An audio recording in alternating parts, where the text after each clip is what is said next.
Olá a todos, sejam bem-vindos ao canal Meia Cuba.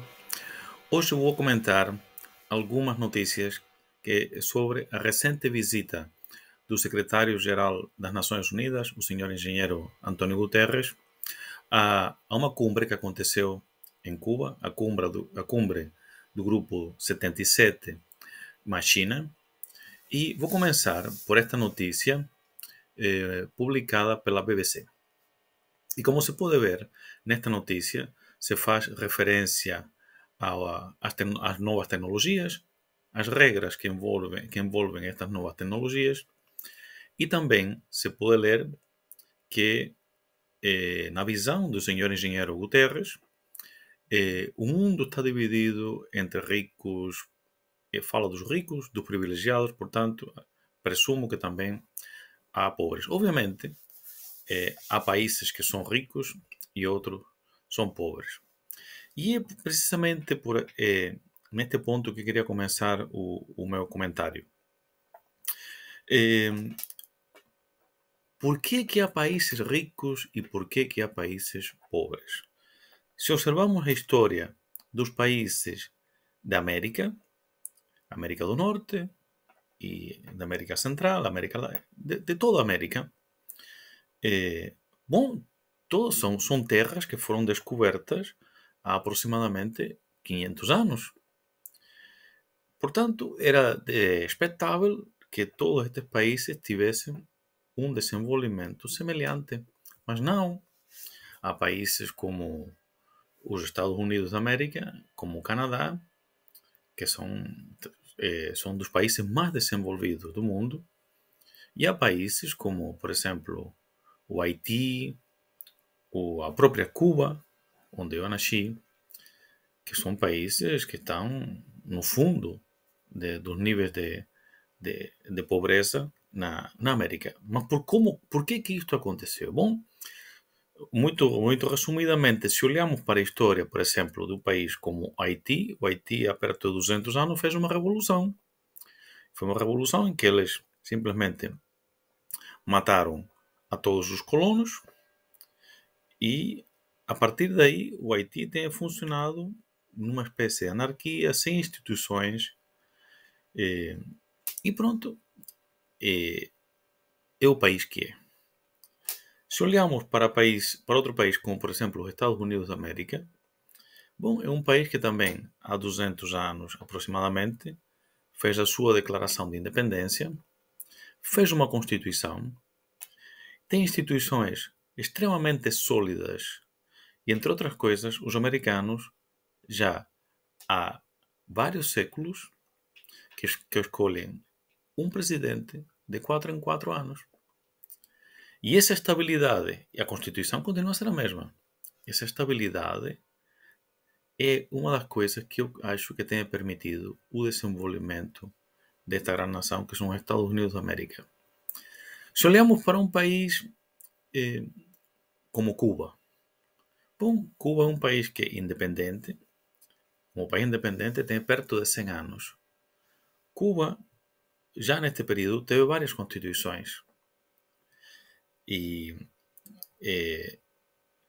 a última, a mais recente, de 2019, aquilo que chamam Constituição, e que aquilo é um insulto à liberdade dos cubanos, entre outras coisas, está escrito que o Partido Comunista de Cuba está acima da própria Constituição.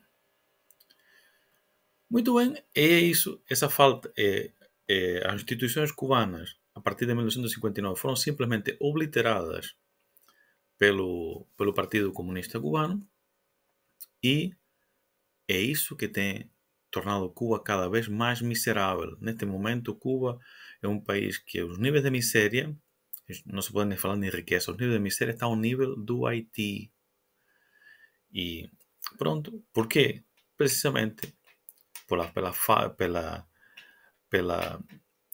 pelo não respeito à liberdade, às instituições, e pronto, isso nos tem empobrecido. Outro exemplo que eu posso referir na América é o exemplo do Chile. O Chile é a principal economia latino-americana. O Chile, depois do golpe militar de 1973, pois Chile aprovou uma Constituição que continua vigente. E essa Constituição e o respeito às instituições têm permitido que a economia chilena está à frente de, por exemplo, países que são maiores que o Chile em extensão territorial, como o Brasil, como a Argentina. E o Chile é a principal economia latino-americana. Muitos latino-americanos emigram para o Chile. Os venezuelanos emigram para o Chile. Os próprios cubanos também já emigraram para o Chile. Mas todos os países da América Latina, de uma certa maneira, emigram para os Estados Unidos. E não só dos Estados Unidos, também do mundo inteiro emigram para os Estados Unidos. Estados Unidos, e isso, não só para os Estados Unidos, também países como os países europeus, também recebem um grande fluxo migratório. O que isso provoca? Provoca que pessoas muito talentosas vão para estes países. E aí entra a tecnologia. Porque a tecnologia, atualmente, para ser criada, para ser desenvolvida, está demonstrado, precisamos de liberdade econômica, liberdade individual. E essa liberdade permite o surgimento de tecnologias revolucionárias.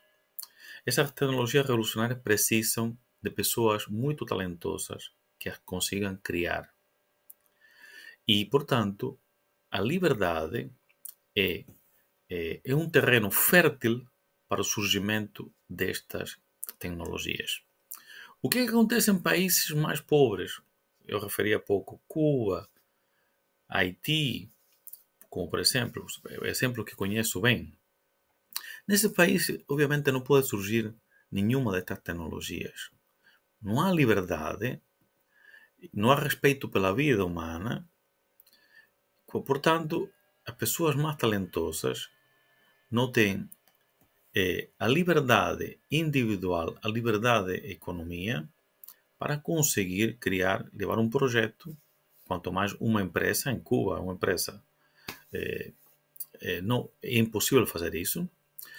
E, portanto, os países pobres, pelas suas escolhas, aquilo que são países pobres, eles próprios se empobreceram a eles, pois agora estão condenados a consumir a tecnologia que vem de outros países. E portanto, aquilo que o senhor engenheiro Guterres está a pedir, para mim é um pouco surpreendente. Porque aquilo que nós devíamos, se queremos globalizar algo, não é o acesso a estas tecnologias, que são frases muito bonitas. O que devemos globalizar é a liberdade de escolha, porque é isso que vai enriquecer todas estas nações e, obviamente, surgirão novas tecnologias e o desenvolvimento econômico é isso. Portanto, o que está aqui na base disto tudo é a falta de liberdade. E era nisso que devia estar concentrada uma instituição como as Nações Unidas. Mas não. O senhor engenheiro Guterres foi a representação das Nações Unidas a Cuba e, em Cuba, sentou-se ao lado do representante destes países todos. Daqui a pouco vou referir alguns deles. E o que basicamente fizeram foi um coro a pedirem, de certa maneira, pressionarem a nações mais desenvolvidas que, graças à liberdade que existe nesses países, tem um sucesso. Portanto, mas não é isso que se devia pedir. O que se devia pedir é que estas nações fossem cada vez mais livres, que respeitassem os direitos dos seus cidadãos, que respeitassem as instituições Instituições que em muitos destes países simplesmente não existem. Não existem. O que existe são ditadores, caciques, partidos políticos que escravizam a toda uma nação, a muitas nações. E, portanto, as Nações Unidas, o que, do meu ponto de vista, deviam estar a fazer era precisamente isso, a apelar ao respeito pela liberdade, à criação de instituições fortes e, especialmente, à liberdade dos seus cidadãos. Muito bem, vamos então passar à próxima notícia, que é uma notícia da F.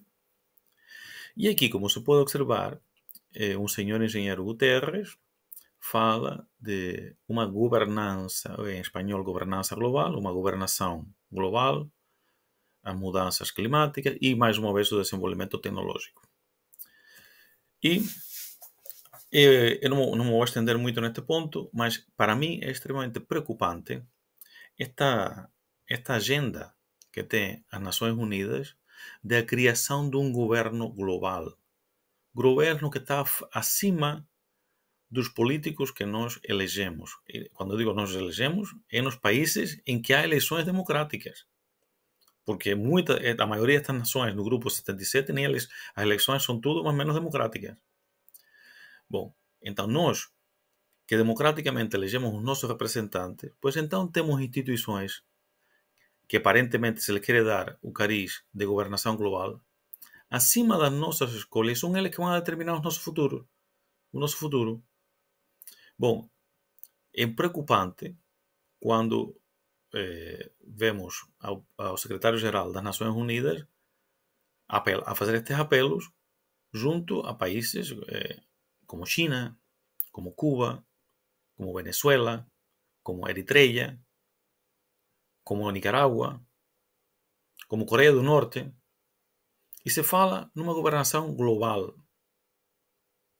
Bom, isto é extremamente preocupante. E nós aqui na Europa, nos países ocidentais, devíamos estar muito preocupados com isto.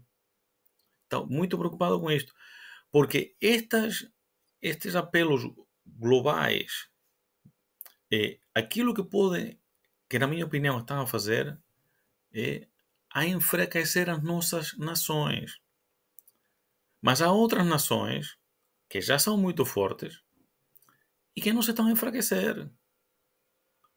E, portanto, o que pode acontecer no futuro, e esse futuro pode não estar muito longe, é que nós vamos a perder a capacidade de escolher. E são outras pessoas, ou outros ditadores, que vão a decidir por nós. Portanto, nós devíamos acordar para isto. É surpreendente, nesta notícia, a última frase, aqui na última parte desta frase, que está aqui citada, em que se apela a construir um sistema internacional que defenda os direitos humanos e que vele pelo interesse comum. É uma frase extremamente bonita, mas dita numa capital, na minha capital, em Havana, e quando o senhor engenheiro Guterres se sentou ao lado de Raúl Castro e de Miguel Díaz-Canel, que não tem o mais mínimo respeito pelos direitos humanos, pois esta frase, eu penso que estão a gozar com a nossa inteligência e de pessoas como os cubanos, simplesmente o senhor engenheiro Guterres se está a rir de nós. Sim, sim, porque o engenheiro Guterres, você esteve sentado ao lado de Raúl Castro. Raúl Castro pode agora ir a pesquisar no Google e há imagens do Raúl Castro a executar outro cubano. Se encontra facilmente. Está no Google. Mas o Raúl Castro se sabe que é responsável de a morte direta, é diretamente envolvido de dezenas de cubanos.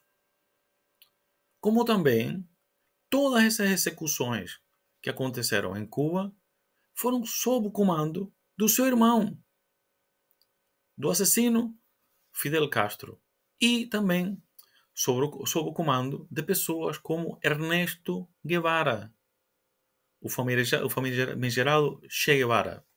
Sim, porque esse senhor fuzilou, sendo argentino, executou a milhares de cubanos em Cuba. E também em conjunto, o Raúl com o Che Guevara criaram campos de concentração em Cuba, onde punham intelectuais, punham pessoas com cabelo comprido, homossexuais, coisas desse gênero. Muito bem. E até os dias de hoje, o Raúl Castro continua a gerir os destinos de Cuba. Esse senhor Díaz-Canel, que dizem que é o presidente de Cuba, não é presidente nenhum. Foi posto a dedo pelo Raúl Castro e não foi eleito por nenhum cubano. Bom, foi eleito pelo Raúl Castro. Sim, pelo Raúl Castro foi eleito. Mas nenhum outro cubano. Fora de Cuba, vivemos milhões de cubanos. E nenhum de nós consegue votar. Portanto, os nossos direitos também estão violados, mas os nossos postos em comparação com o direito dos mais de 1000 prisioneiros políticos que atualmente há em Cuba, sim, em Cuba, nesse país que o senhor engenheiro Guterres foi visitar e que foi falar dos direitos humanos, há mais de 1000 prisioneiros políticos. E no final deste vídeo, quem desejar pode ver algumas imagens desses prisioneiros políticos, que eu vou deixar no final. E o senhor engenheiro Guterres se foi sentar ao pé de um assassino, de um criminal, não, de vários, porque, pronto, estou a falar dos cubanos, mas havia também ali de outros países, né? Porque também estava lá o Maduro, também estava lá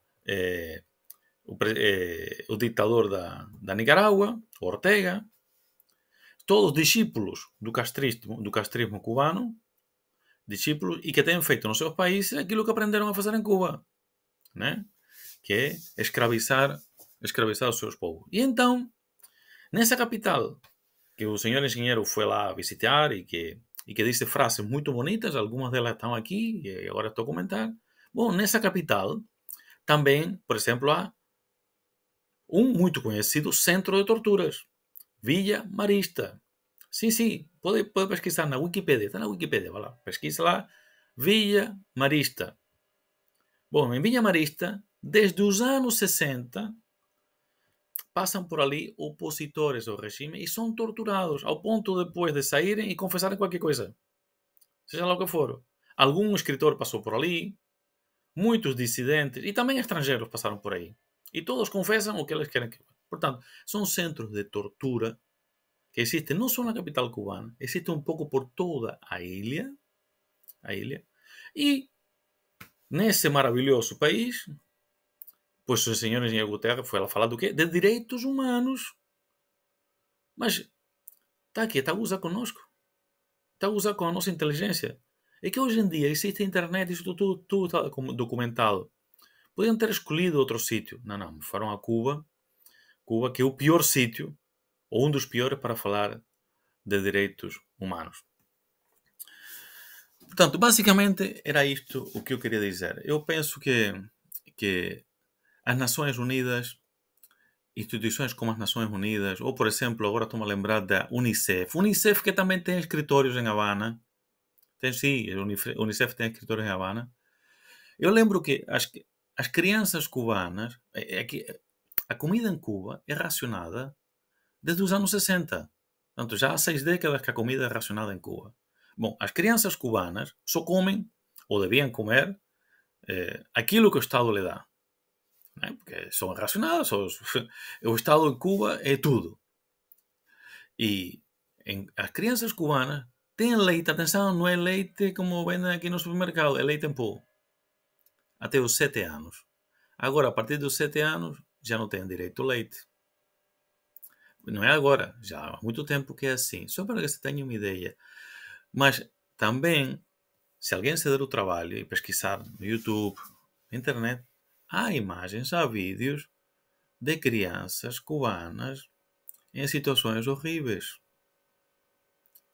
Portanto, senhor engenheiro Guterres, essas instituições que você preside, a ONU, ou outras instituições como, por exemplo, a Unicef, o que é que estão a fazer? É que vocês, essas instituições, são suportadas pelos países mais ricos, fundamentalmente. E o que é que vocês estão a fazer? Não percebo. Querem construir um governo global e vão a fazê-lo com os países que mais desrespeitam os direitos humanos, que menos liberdade dão aos seus cidadãos. É isso que o senhor engenheiro Guterres quer para os países europeus e para os cidadãos que moram neste país. É isso que o senhor engenheiro quer para Portugal? É isso que o senhor engenheiro Guterres quer para países como Estados Unidos, Canadá? Quer que os cidadãos desses países percam a liberdade que têm conquistado? Eu penso que não, mas estou muito preocupado. Muito obrigado a todos pela atenção. Como les disse, no final deste vídeo vou deixar algumas imagens de prisioneiros políticos cubanos e que podem ver. Também, por favor, subscrevam o canal, partilhem, deixem um comentário e não se esqueçam do like, claro está. Então, até um próximo vídeo.